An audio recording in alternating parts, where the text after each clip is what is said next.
one of my key motto that I took away from my mom is whatever that you do it with all your heart, and you will succeed. You know, it doesn't matter how small it is, but you do it with your heart. And if McDonald's was paying me $3 an hour, I want to make sure that I don't deliver them a $3 per hour value, but I deliver way more, such that, you know, I will be their best asset. And if they ever need to promote, let's say if I will ever have to have a career in McDonald's, then I'll be the first person that they would think of promoting it. And that, to me, it's really about exceeding expectations. You've probably heard that your story is your brand. So how can ordinary entrepreneurs and salespeople like you and me tell our stories in a way that cuts through all the noises in this overcrowded social media world and reach the audience that we want? Join me as I break down storytelling secrets that have helped me achieve over 8 figures in revenue, as well as interviewing some of Asia's most prominent names and rising stars to uncover their stories. I hope this show will inspire you to be more vulnerable and share your story to the world, because your mess is your message. My name is Gabriel Wong, and welcome to the Story Impact Show. On this episode of the Story Impact Show, I've invited a very special guest. Her name is Germaine Chow. She is a property investor and a co-founder of the I Quadrant, which is one of the largest property investor community in Singapore right now. She and her co-founder has also owned more than 36 properties in Singapore, some bought with little to no money down. So we're going to uncover her background story of how she has developed a winning mentality and always being the best at whatever she does. We're also going to uncover one of her story of how she overcome the challenges of losing her entire business and becoming a leading authority and trainer in Singapore in less than 2 years. Get ready to take down some notes and enjoy the show. Thank you so much, Germaine, for being on the show. Appreciate it. Thank you, Gabriel, for having me. Yeah. Yes. So, you know, people have been seeing you all over social media, your ads all over the place, and people know that, you know, you are running a property education company in Singapore right now, called the I Quadrant. Yeah. But, you know, today I think the purpose of the show is to find out more about who you really are and understand you, and for the audience to know you on a deeper level. So maybe, Germaine, you could tell us more about how do you get started? Like, before this entire thing happened, how do you get started? What was your childhood like? Oh, my childhood. Okay, so I grew up in a single parent family home, and growing up, right, I saw my dad. He was doing very well. He owns a business, and we lived in this like really nice bungalow landed, and it was very, very good. And then our parents got separated, got divorced, and my mother shifted out, and I grew up as a child separated from my father and my brother. Yeah. So I grew up with my mom. And growing up with my mom, right, I see how she actually worked really hard. So she was a car salesman, and she always brought all the joy into our family, and she provided me with everything that I could possibly imagine. And so that I didn't have to feel the lack or shortchanged. But that actually spurred something in me since young. I always told myself that when I grow up, I want to support my mother. I want to make sure that, you know, I can provide for her. And I think that was why I had such an enormous drive to really want to make it in life. And I remember my first job at 14 years old. So, you know, you hit the legal age where you can actually join the workforce. So I was super excited, and I told my mom, "Mommy, I want to go and work." And then I went to 2 places. One was KFC, the other was McDonald's. Yeah. So KFC offered $2.90 per hour, whereas McDonald's offered $3. So it's like the 3 mark per hour. So I was like, you know what, definitely I'm gonna work with McDonald's because it pays 10 cents more, right? So I asked my mom for permission, and I said, "Mommy, I want to go and work during the June holidays. Can I do that?" And my mother was like, "No, like obviously not. You're a child. You can't be working." And then I said, "No, it's so that I can gain experience, and during my June holidays, I promise I will study as well." So my mom said, "Okay, I'll let you go." So I went and I worked for my school holidays, and I worked so hard, so long, and even I think after starting school, I did work like, you know, during the weekends, and I worked for a couple of months, and I saved up my first $500 over, and I bought her a ring for her birthday, and that was amazing because my mother was like, you use all your savings in your work to buy something for me. And I told her, like, you know, when I grow up, I will support you also. Yeah, so she's my rock, my mom. She's my source of motivation, and I think I learned a lot serving at McDonald's. So I would always say, "Hi, good morning, welcome." So my queue, right, typically will be the longest because I think I'm most smiley compared to other people who are very jaded working there. They're very unhappy about going to work. But I loved the work that I did, and I learned so many things. I learned upsell.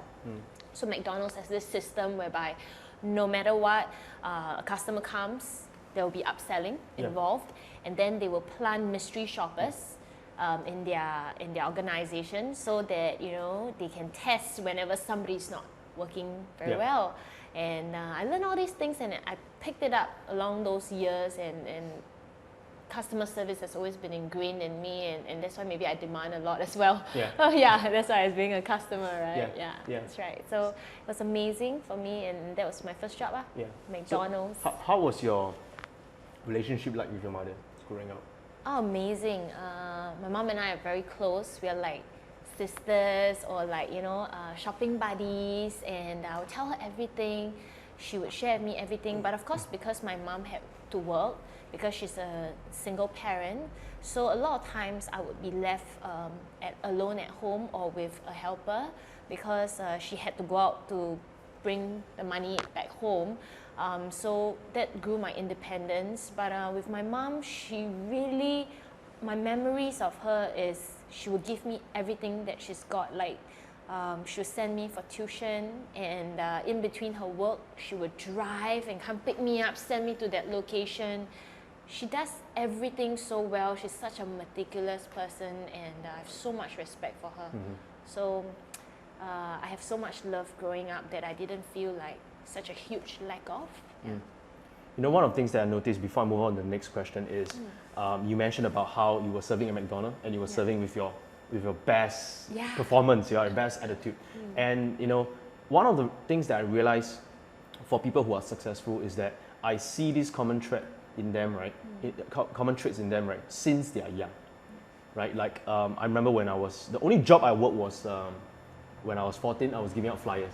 And it was the same exact thing. Like, I remember I was giving out flyers under the hot sun, but I would give it with like a smile, right? Because it's not about the things you do, but rather it's how you do it. That's right. Right? That's right. So I was always giving it a smile. To a point, I remember there was once I was just giving it a smile and all that, and then people walking past, and then they would say, "Why is this guy so happy giving out flyers?" Exactly. I was 14 years old, right? So the question to follow up on that is, what gave you this attitude, or what drive you to perform your best, even though you're working a $3 per hour job? Well, $3 was huge to me at that point in time. I'm a 14-year-old girl, and I'm like, wow, I can earn $3 an hour. I was so excited and so motivated. I think I was motivated because I was planning a surprise for my mom to buy her something, and so that I was just imagining how she would look like when she received that ring. Until today, she kept the ring, you know. So recently she wore it. She said, my fingers grew a lot fatter. And she's just joking with me.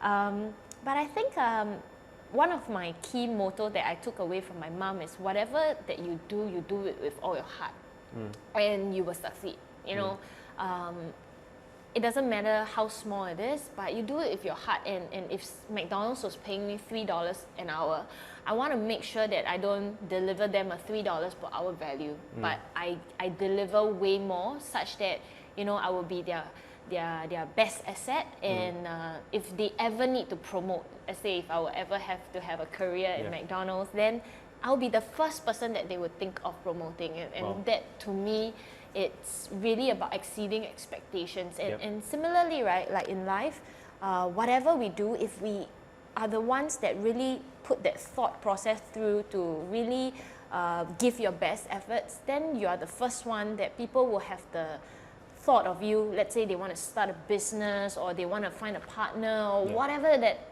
they can think of. The first person that they will count on is, hey, I think she's really good. I want to go and work with her. That's my thinking. Yeah, and I can't stress how important that is, because so many people, they go when they do something, and they always say, even if it's small things given to them, right? They will do it with, and they will say that, you know, if I'm given a bigger opportunity, if I'm given more important role, Yeah. then I would you know Yeah. spend more effort and I'll have better attitude. But actually, it's a small things. It is. Right, it's always a small thing. 100%. Yeah. So, so what happened after? Like, what was your next exposure? Like, because you were working a job, McDonald's was your first job, right? Yes, first. And then after that, what happened? What was Okay, the? so I got addicted to working. Yeah. I realized I really like working because you know you get to interact with so many people, Yeah. and so obviously I stopped working because I had school, Mm-hmm. and subsequently it became like a thing during holidays. I get a job, so I was very excited. So when I was 15, 1 year later on, my mother is a car salesman, so she would have to do the motor show. So you know you see those girls during those motor show. Yeah, that's not me, because my mom would never allow such a thing to happen. She Okay. was like, you know, no, you are fully covered up. So she got me a job. I remember to work at Mazda on the second level. So there's a lot of cars, and then on the second level, right, to serve customers coffee and tea. Okay. So that's something I could possibly definitely do very well because I've been serving at McDonald's as well. So my mom said, you know what, my company is hiring, how about you go and apply for it? So we still had to go through the application process. I went down and I over delivered as usual because you know me being chirpy and being overly positive, so happy that I got a job, right? Yeah. I did everything that was asked of me, and in fact during that motor show there was this guy that provided a lot of models to other brands, you know, and he started to take notice of me. So he said, hey, you know that girl on that level 2? So I was wearing a long jacket, long pants, everything covered up, and I totally looked like plain Jane because I don't even know how to do makeup. My mom won't allow me as well. He noticed me, and then right at the end of the show, he passed me his name card and he said, if you're ever wanting to do events or modeling, look for me. And I was like, wow, I can be a model like those girls. Okay, I don't want to be like so too skimpy, but like I would love such opportunities. Yeah. And that's how it rolled. So I got my next job, and so one day he called me and then he said, hey, there's a job during school holidays again. I think that was when I was 15 plus as well, in Neutrogena, selling Neutrogena face creams, whitening creams in Watsons. And he says there's going to be commissions, you know, on top of your basic salary, which was like $15 an hour. So I was like, wow, now it's not $3, now it's $15. On top of that, every time you sell a jar, you get $2. So I was super motivated to sell, like, you know, the jars. And so we would do this experiment. I would actually put the cream on the lady's hand, and then I asked them, hey, you go walk one round, okay? You go walk one round in the store, and then you come back. I'll show you the effects later on. So then they came back, and then I wash it off, and then there would be a real huge before and after difference on both of their hands. One would be like super white, the other one would not be. And then they would all buy. Most of them, I would say that out of 10 demonstrations, like 8 would buy. So that caused my sales to really go up. And then this guy was like, wow, you're not just a event person or a promoter, you can sell. So I started doing camera road shows. It led on to many other things like I did. I even sold petrol at a petrol kiosk before. So they hire models at the point of time. I was the only girl that had the highest basic salary because I demanded for it. So then I realized, wow, you can negotiate with people for a basic salary. So everybody else was getting $15 an hour. I negotiated for $22.50 per hour because we wanted, she wanted 25, I wanted 20, we went in the middle, $22.50. But here's the thing, every $50 of petrol that I sold, I could get $2 again. So I was on a roll. So at that time, it was like V-Power for Shell. So I'm wearing like normal clothing, sneakers, normal pants, normal shirt, right?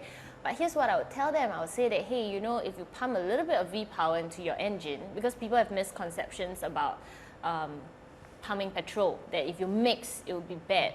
But I say if you actually pump it right, it will clean up your car, which was very true. It was the information that was given to us by Shell. So I used it to my advantage and shared with them the benefits. And after that, I also shared with them a bonus that, hey, if you get this thing, you get to buy the limited edition car, the Shell car, right?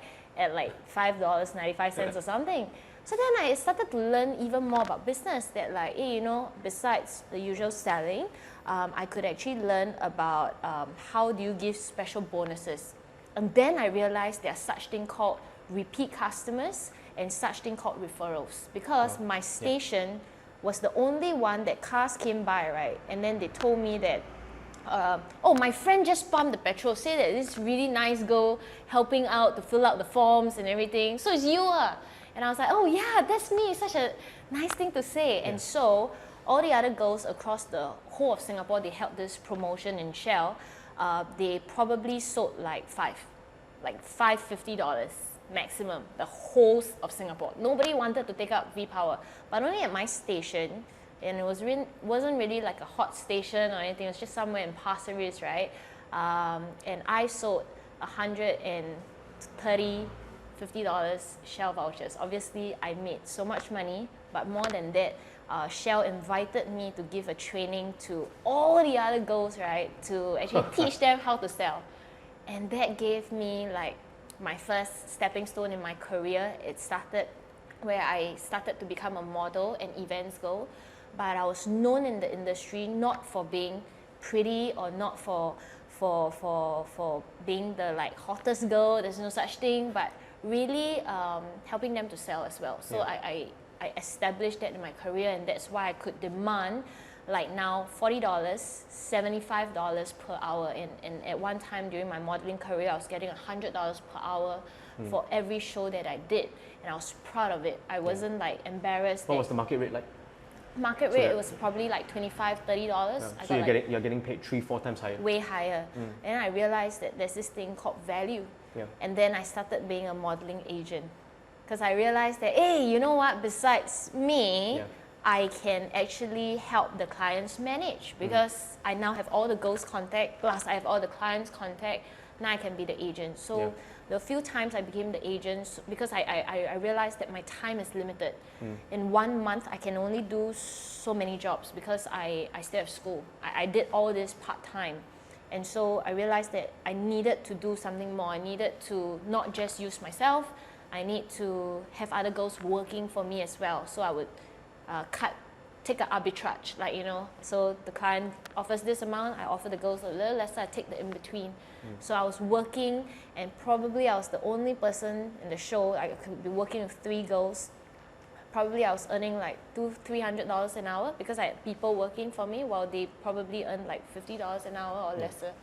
And that was a great breakthrough for me, and like, oh, it's my first mini business. And then I had to do girls' com cards. It was send. I have to do. Last time we used paint. So you know, it's really funny. And thank you for reminding me, because I totally forgot that part of my life. That, like, you know, that was how I started. I guess what's interesting is that, and what I got from the conversation is that you were willing. Once again, you're willing to give 100% no matter what. And because of that, you were paid 3-4 times higher than people in the industry. Right?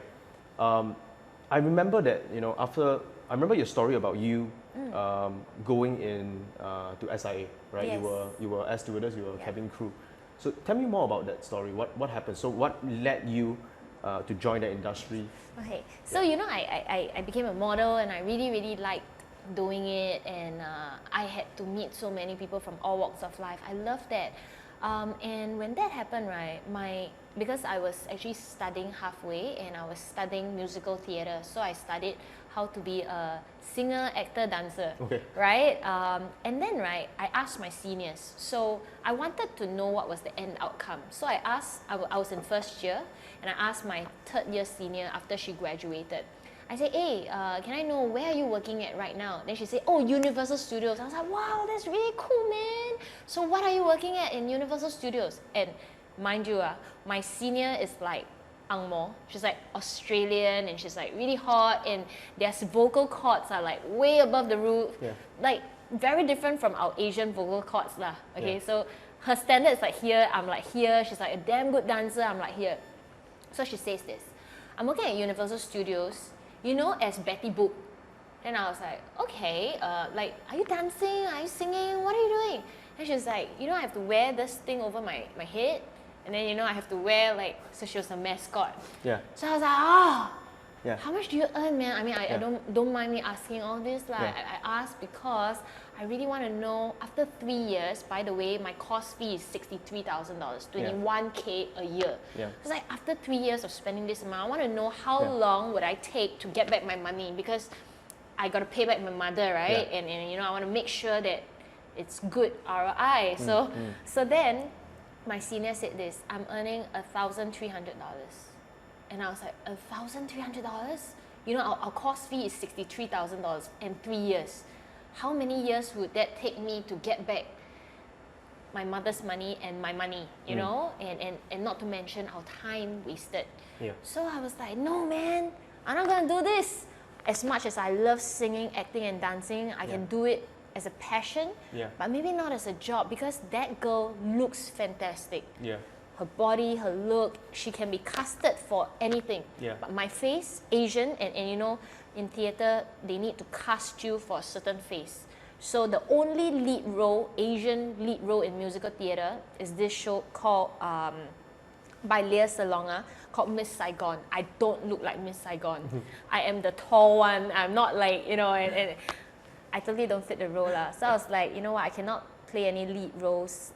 Then I saw many people flying, and then I asked them, hey, what's your career? And they're like, maybe 5K a month. I was like, 5K a month versus 1.3K. Yeah. I need to pay back my mother. I need to make sure I support my mother. Okay, I'm quitting.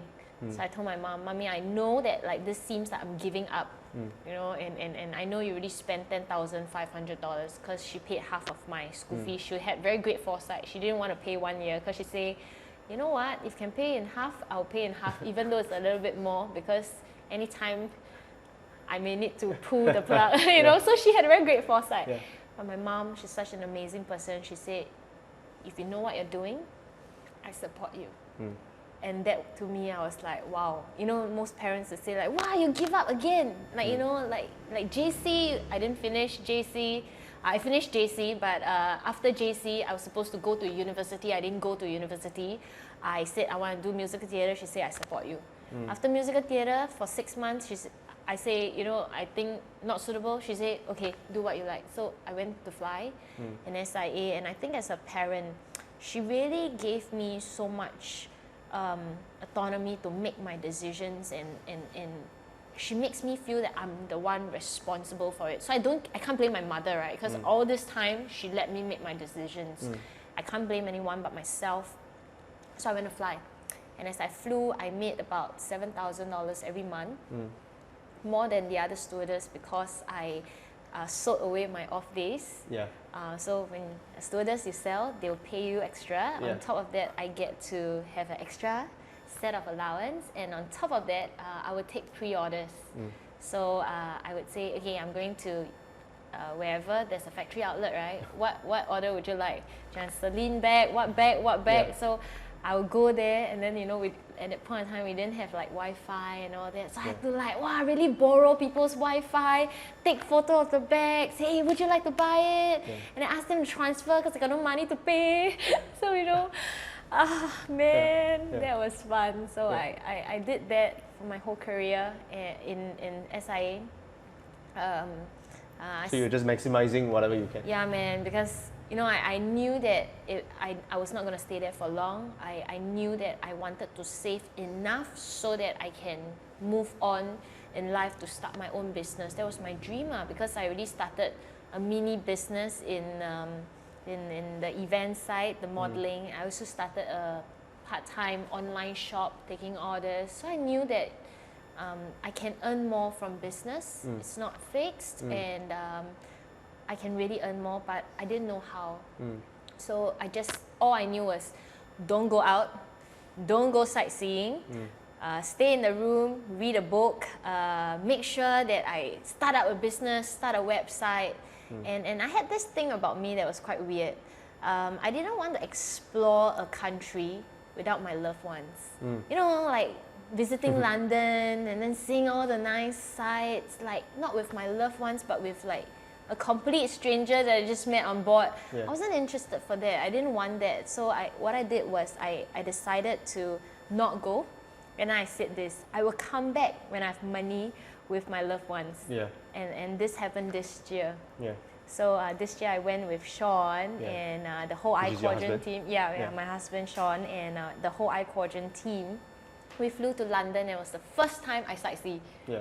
I mean, like, I'm a stewardess, you know, Yeah. it's how ridiculous. And I would eat cup noodles because I love a piping hot tom yum soup in a cold country where I'm alone. So that happened. So what I saw is that I like what you did in terms of setting a vision. Yeah. Right? You told yourself that, okay, you were there and you told yourself that I'm going to come back one day, Yeah. you know, when I'm richer, when I make more money. Yes.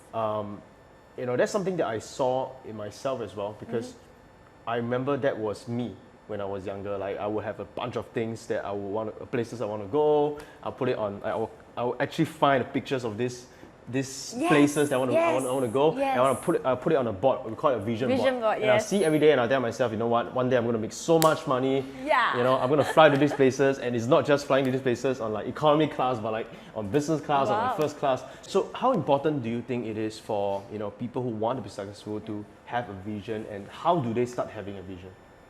Well, I think the most important thing is the why.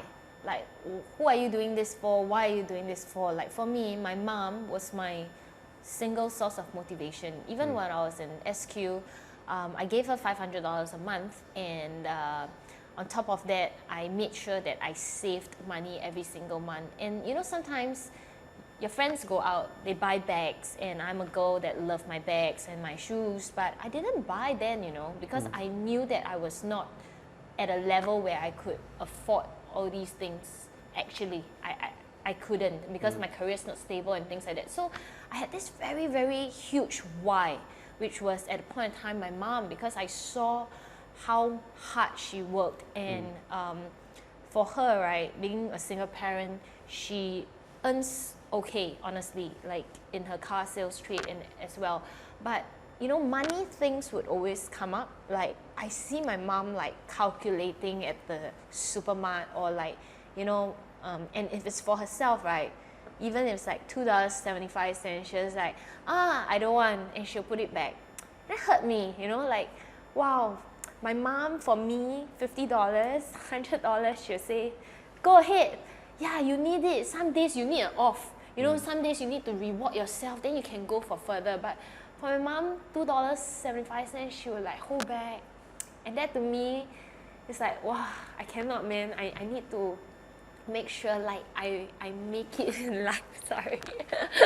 When I talk about my mom, I get very emotional because she's such an amazing lady.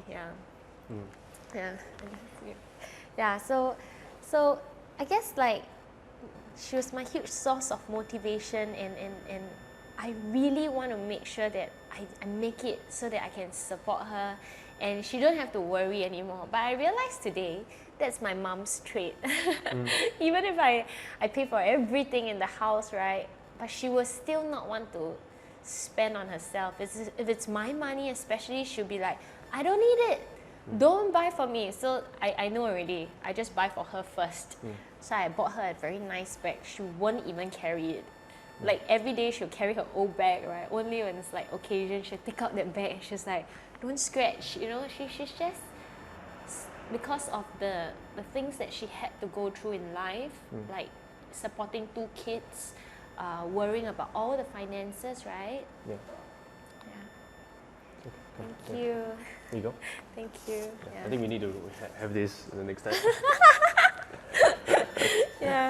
New SOP, thank you. Especially for ladies, a bit more emotional. Okay. Okay, did I smudge my makeup? No. Okay, Good. good. Don't worry, you look fine. You look good. Okay, good. Yeah. So I was saying that it was really my mom, like my motivation that I really want to do this, and so that's why, right? Putting aside $3,000, $2,000 every month from my hard-earned money from my flights to save up was a no-brainer. I was like, you know, I'll just put it inside this. And once you set a ritual, like every time money comes in, I put a portion away. It's such a habitual thing that I don't go against it. So I saved, I think, about 30,000, 40,000 after I left SQ. But it was all gone like that. because I met into a person and he says like he's an SIA pilot who really knows how to invest, and it was a referral from a friend.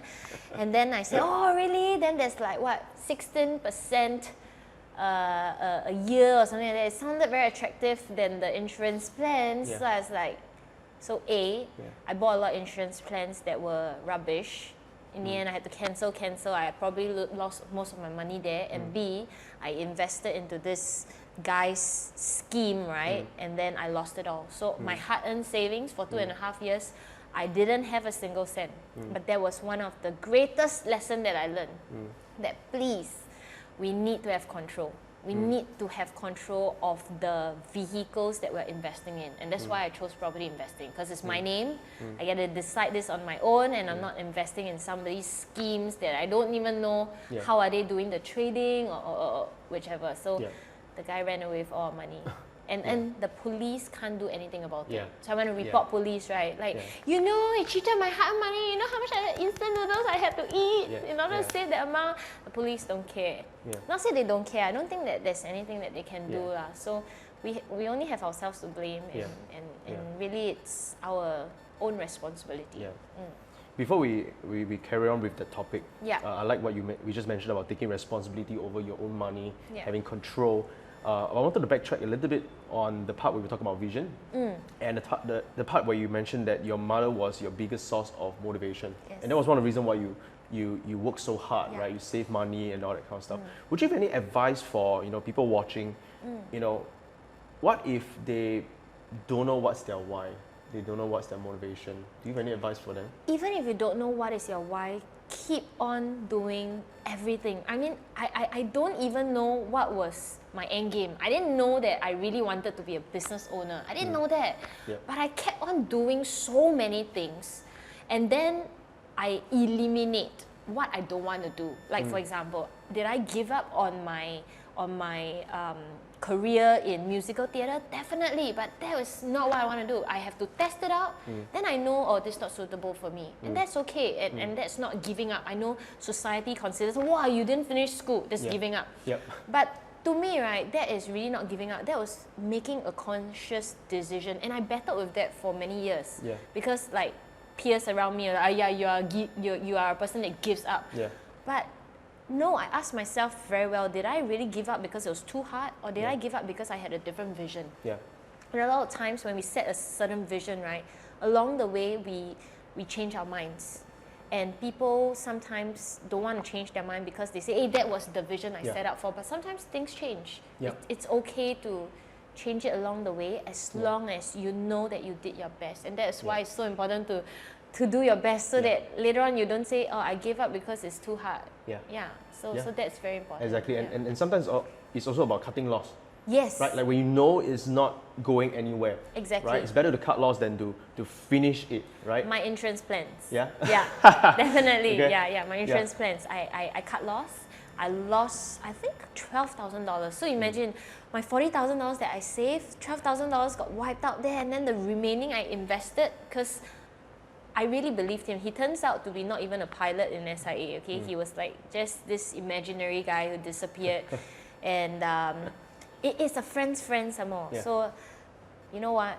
Lesson learned is just that we really got to be smarter. We really have to have control of our own money and do things in black and white legalities. And that's where I learned all my mistakes and my lessons. And that is why when I teach at the I Quadrant, I always talk about these things, about making it legal, go down to the law firm, get it signed, because you never know, and trust, this word is huge. So tell me more about the I Quadrant. How do you guys got started? I mean, you left SIA, right? I remember you started a couple of businesses after that, right? And then eventually the I Quadrant. So tell me more about what happened. So after SIA, I joined, I met Sean, the love of my life, my husband, and I was already starting up a website to actually make sure that I grew my money, and then, I was gonna start a blog online and things like that. But when I met him, right, he told me this. He said, okay, how much time are you taking to do the photography because I was the model Yeah. and I was the photographer as well. Yeah. So this is what I'll do. I'll put a stand, and after I press the click, and I'll run over here and I'll change my clothes because to save costs, I cannot hire a photographer. You know, the cost of business was so high at the point in time, and so I hired him to actually help me to do my website.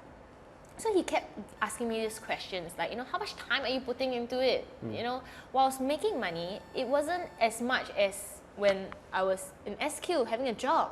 So it's like, that's defeating the purpose, isn't it? So he said, you know what, why don't you work as an intern for me? And I was like, okay lah. How much are you gonna pay me? Yeah. And it was like $450 because my partner says so. I was like, okay, although it was very little, but I knew that I could learn a lot from them. Because he was way ahead of me. Sean had like 3 businesses. Not all of them are good. Just saying. It's just that, like, you know, I could learn a lot. So he was way ahead of me. Yeah. And I learned a lot from Sean. He taught me digital marketing skills. He taught me business strategies. And so I would say my $450 well worth it lah. Yeah. And also I got a husband at the end of the day. So kind of worth it, yeah. Yeah. So I worked for him and I helped build his business because I read a lot of books. I read a lot. I watch a lot of videos. I go for seminars. And so I applied a lot of these into the business and it grew.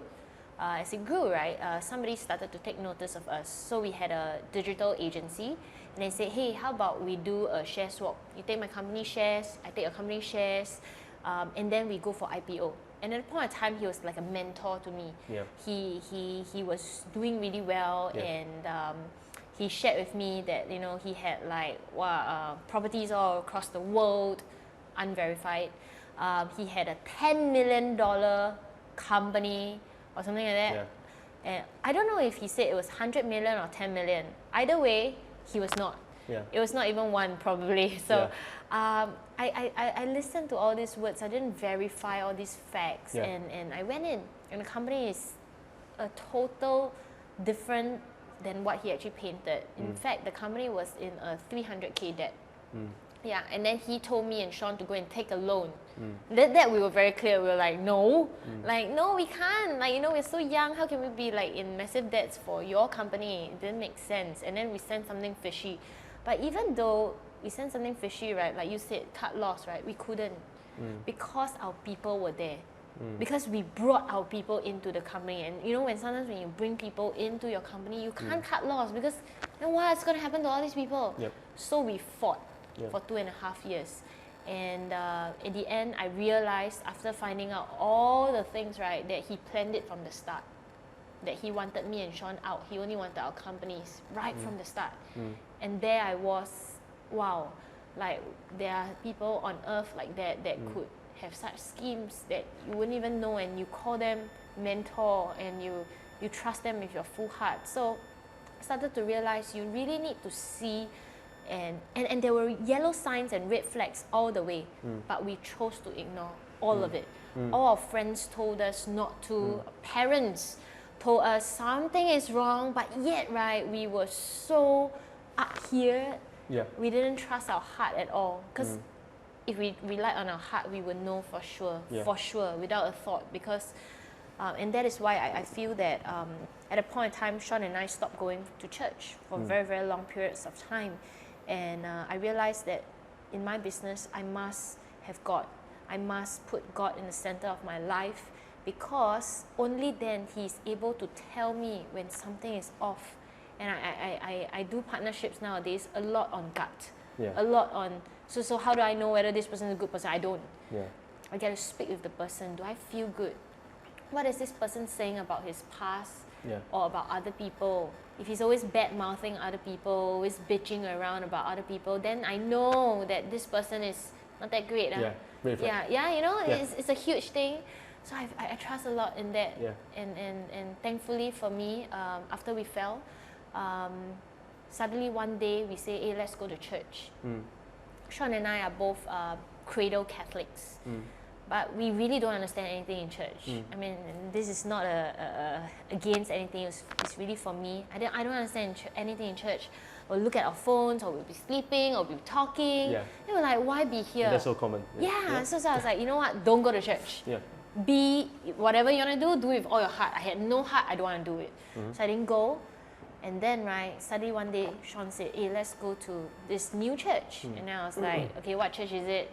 And he's like, New Creation Church. I was like, that's weird. Like, you know, we are Catholics, right?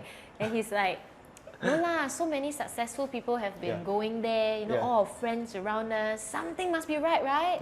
So I was like, okay lah, go. So in 2018, when our business fell, right, we went for the very first time. And then we say, you know what, let's go for it. And at the point in time, the I Quadrant just newly started up, not too long. And then we say, hey, let's go. The moment we went in there, we knew that this church was everything that we have been missing our entire lives. It was so for us. It was like about wisdom. It's about, you know, it's okay that you failed before. Good things are ahead. It gives me hope. If I can have this replenished in my life after leaving that room, right? I was like, whoa. Life is so purposeful, it's so meaningful. And I told myself this, if I can have this every week in my life, and I make decisions knowing and coming from this strength, right, how much more can my life be changed and impacted? So I made a commitment that, you know, no matter what our families would say, because I have a godmother who is really, really like about the Catholic Church. She's like on the committee and everything. She's my godmother. If I tell her I now going Christian church, she will kill me. Until today, I don't think she knows. I dare not say, but I mean, as long as I go to church, right? So I dare not tell her, but I go to church every week. Every week, maybe I should soon, and maybe after this she would know. But I'm so happy. I'm so connected, and I think that's what's most important. So really, God helped us, and I think it was very God-led. That business was God-given because everybody started to ask us, hey, how do you do it? How do you do it? So that prompted us that, hey, we need to teach this. There's demand. So we decided to You're talking teach. about when you started learning about property investing, yes, right? Correct. Okay. So I felt it was a very God-led and got us like you know, there was demand, people asking. And then when we host our first class, 6 people for 3 hours, we thought we can teach everything in 3 hours. Okay, people started. So it was like from 7 to 10. People stayed back till 2 a.m. And that was when I knew that I cannot be so selfish. I cannot conduct a class in 5 hours and expect people to know. So I needed to do more. So that's when we said we will do a 2 days. And then things progressed. So along the way, we met many obstacles. People said we're too young. We've never been through property cycle. You don't know how the numbers. You didn't even have background. But you know what? I think we really learned along the way. We are practitioners, and we always put our students first. And that's what made us allowed us to grow our community to the largest growing property community size in Singapore. And I think many people have seen our ads and finally know roughly what we are doing. Yes, that's right. What would you say that what would you say is your biggest challenge right now for the I Quadrant? Right now, biggest challenge, I would say that it's grooming the right people. Because right now we are growing to a different stage and we want to be able to impact more people, more students. And yet, a lot of times you don't know who are the people that, you know, you should be working in your organization or you should be partnering up with, because one wrong move can set you back quite a few months. And I think we're getting there, but a lot of times I pray about this to lead me to work with the right people. And a lot of times profits can come first, right? Like money on the table is a lot and things like that. Then, you know, human nature starts to change. And that's why I remind myself to be really grounded that I lost my business before because I was not listening to my gut, not listening to God, and that was how I lost it. So I am even more conscious than ever that I really need to stay grounded. I only work with people that, you know, I can really work with, and that to me is my philosophy. For those for the sake of those viewers that are watching, you know, you mentioned about following your gut. You know, in my belief, sometimes gut takes time to develop. Right, because it's because of the experience that you have been through and all that stuff. So what advice would you have for like the viewers who are watching? They're new, they're just starting out. You know, how do they develop this gut? How do they learn to trust it? Number one, try all things, right? Yes. Like so, you got to try all things. But as you go to a particular thing, let's say you are feeling really queasy, like your stomach winds up, you feel like something is really off. No, trust it a little bit. Yeah. Don't go ahead. Now, and ask yourself, what do you have to lose? So let's say, if I'm going to partner up with this person and it's going to cost me my entire company, entire family, no way. Then I would start on small agreements first. Yeah. Maybe let's work on a small thing first rather than the whole pie, right? But if let's say what I got to lose is my time, then okay, I don't mind spending it with the person to see what he got to say, because maybe that could be an opportunity as well. So I think we got to really weigh what is it that you're losing. Basically the risk, the reward, right? Can you afford this amount? That time when I gave away my company was my entire fortune. Yeah. Like my entire company, 3 years of my life that I've built it up for, Yeah. and I gave it away like that. And I didn't start small. I didn't start on a small agreement. Yeah. But if it's just really a meetup, understanding more, I think we should give ourselves that opportunity and not just say, I'm so scared. Yeah.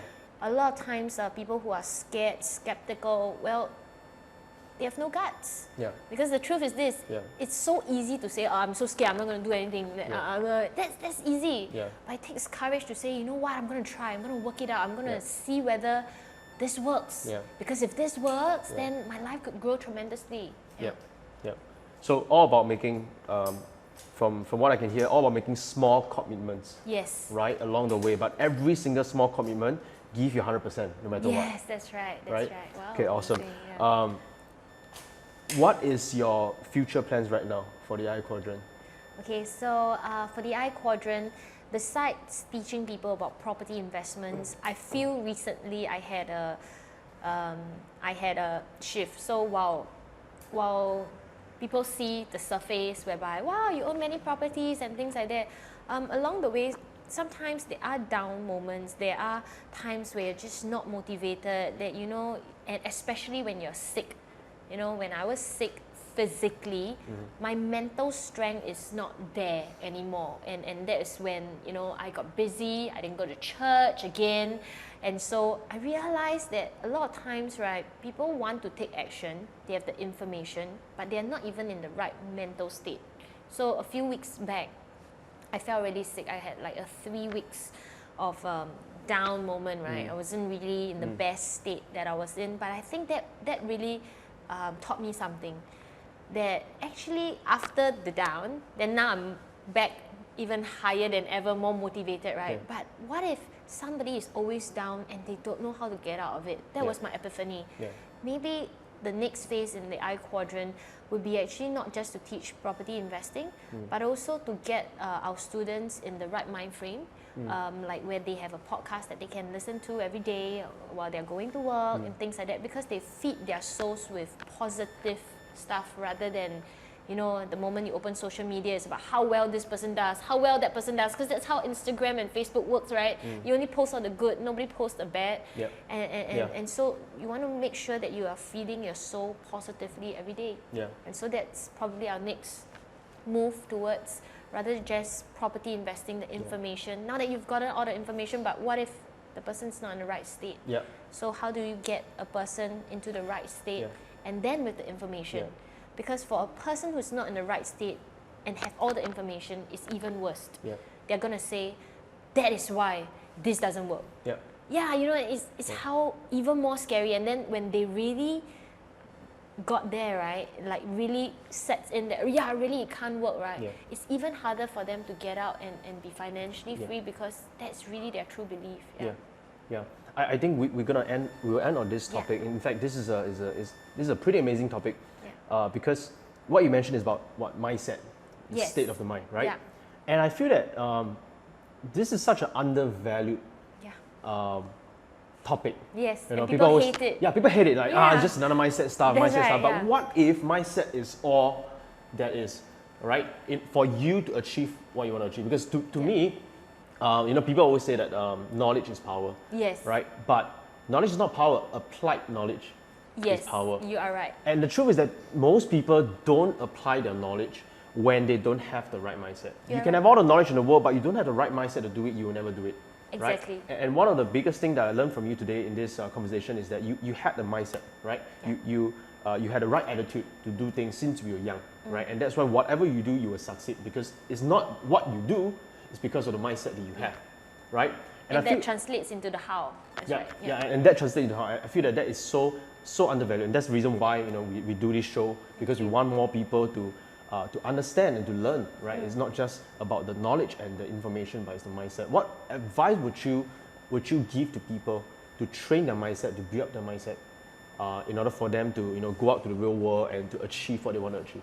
Well, if you have a religion, I think, or if you don't have one, then you read successful people. Success leaves clues. There are so many people in the world who are successful. If you listen to what Warren Buffett says, he spends like 5 hours a day reading a book.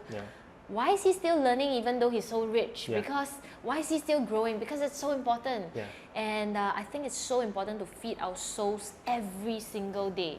It's like, can you imagine every day your whole environment tells you you suck, and every day you have to make decisions on knowing that I suck.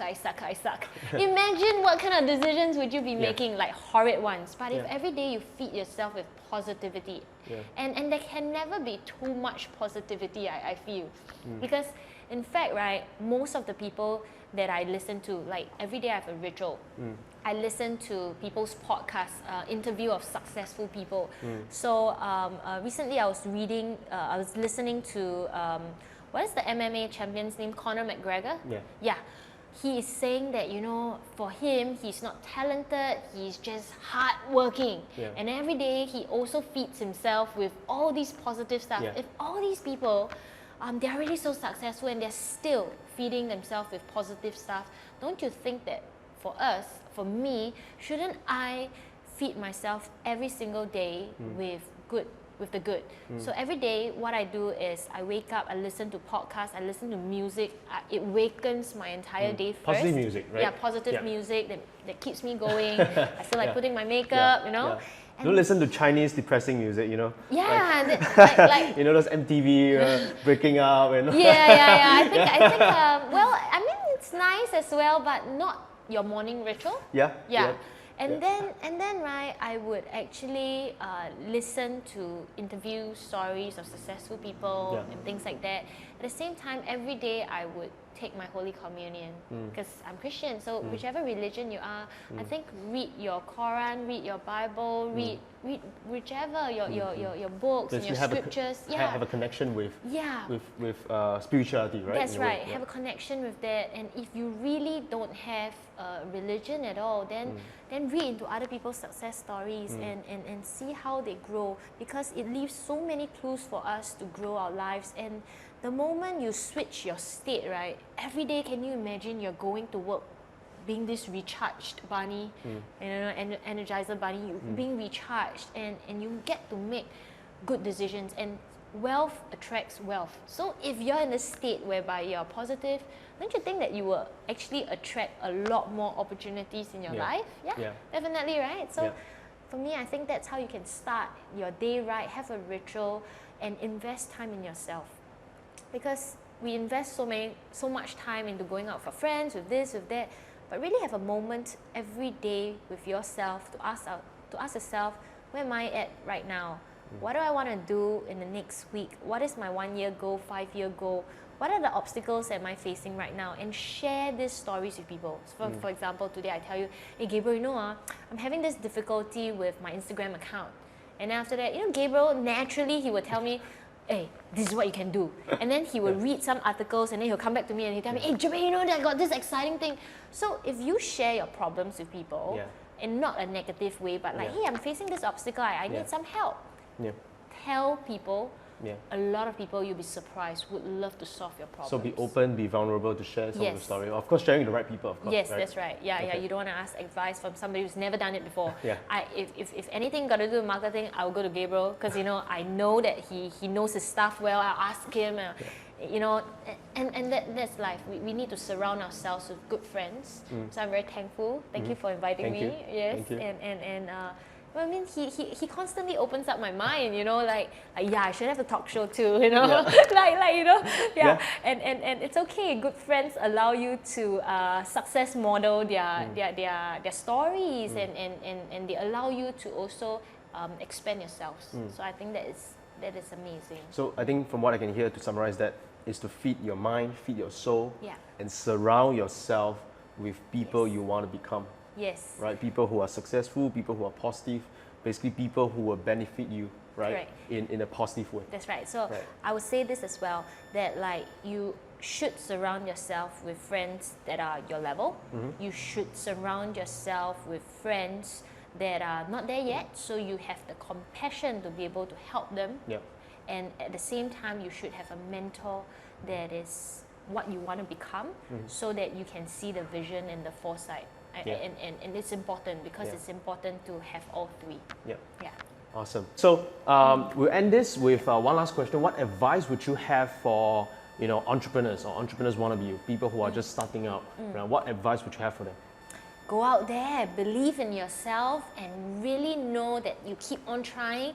There is no way in hell, I say this, there's no way, right, that you will not succeed if you just keep on trying. Just keep on moving and believe in yourself. Surround yourself with people around you that motivate, inspire you, and learn from people who have already been successful, because they leave clues. And just do it, man, because you have it in you, you know, when you feel it and you know that life. Because I'm a nobody, and I came from like a single parent family background, and I came from my family not being the richest and things like that. So you've seen and heard all these stories over and over again. Yes, you're sick and tired of hearing all these stories, but what if you tell yourself that, hey, if they can do it, I can do it too. So use those stories to your advantage, and that was what I'm gonna tell you. Believe in yourself, just do it. Awesome. Thank you, Germaine. Before I end, let the viewers know where can they find you. So if you're interested to listen to one of my shows, one of my workshops, I have a 3-hour free seminar where I talk about my journey, and I share about property investing techniques and strategies, right? You can go to www.theiquadrant.com to register yourself a free seat, and I get to see you there. You can talk to me at the end of the workshop. I'll be most happy to hear you out, and if this has inspired you, just drop, I think, Gabriel a note telling this how much you've inspired him, because he's an amazing guy. He spends so much time to really want to add value into people's life. Thank you, Germaine. Appreciate it. So we're gonna add probably more links to your Facebook, Instagram, different social media platforms. If you ever want to look for Germaine, go to theiquadrant.com to look for to search for her seminar, her upcoming seminar that's coming, as well as all the social media platforms to connect with her. Okay. So that's all I have for you guys. Thank you so much for joining us on Story Impact. Thank you. Bye.